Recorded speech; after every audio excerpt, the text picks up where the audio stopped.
आजकाल की नाही कडेला तहानोबाळ असलेली बाई पण घराच्या चौकटीमध्ये रिकामी बसून नाहीये. काही ना काहीतरी उद्योगधंदा हा चाललेलाच असतो प्रत्येकाचा. तर झालं काय मी हे तुम्हाला पुढे सांगते.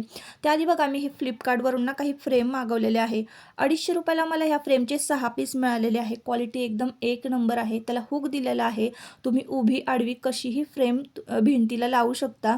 आणि त्यानंतर ना मी याचा वापर कसा केलाय ते तुम्हाला मी पुढे सांगते. पण तुम्ही याच्यामध्ये की नाही तुमची फॅमिली जर मोठी असेल 5-6 जणांची तर प्रत्येकाचे फोटो लावून एखादी घरातली वॉल डेकोरेट करू शकता. त्यानंतर यामध्ये ना मी खणाचं कापड लावलं आणि त्यावर ना अन्नपूर्णेचा मंत्र लिहिला बरं का. तर मला वाटलं की ही फ्रेम मोठी येणार आणि मोठी आली असती ना तर अगदी सुंदर अक्षर काढून मला हा मंत्र अन्नपूर्णेचा लिहिता आला असता. फ्रेम फ्रेम खरंच खूप छान दिसली असती. अशा पद्धतीनं मी ही पारंपरिक फ्रेम तयार केलेली आहे. यावर तुम्ही कुठलंही शुभचिन्ह काढून एखादी फ्रेम डेकोरेट करून तुमचं देवघर किंवा किचन डेकोरेट करू शकता. तर मी फ्रंट कॅमेराने शूट करत होते ना, तुम्हाला मंत्र उलटा दिसला असेल तर असो. इकडे बघा मी इन्व्हिजिबल मंगळसूत्र दाखवते तुम्हाला आणि माझी मैत्रीण आहे ती बनवते. तिला लहान एक बाळ आहे छोटंसं.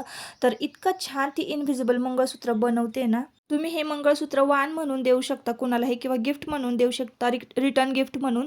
तुम्हाला जर हे क्वांटिटीमध्ये ऑर्डर करायचं असेल तर मी नंबर देते, त्यावर कॉन्टॅक्ट करा. आणि हे एकदम भारी दिसतंय बरं का, म्हणजे तुम्ही जीन्स घाला, साडी घाला, एकदम झक्कास दिसतं आणि कुठल्याही आउटफिटवर सूट होतं. चला बाय.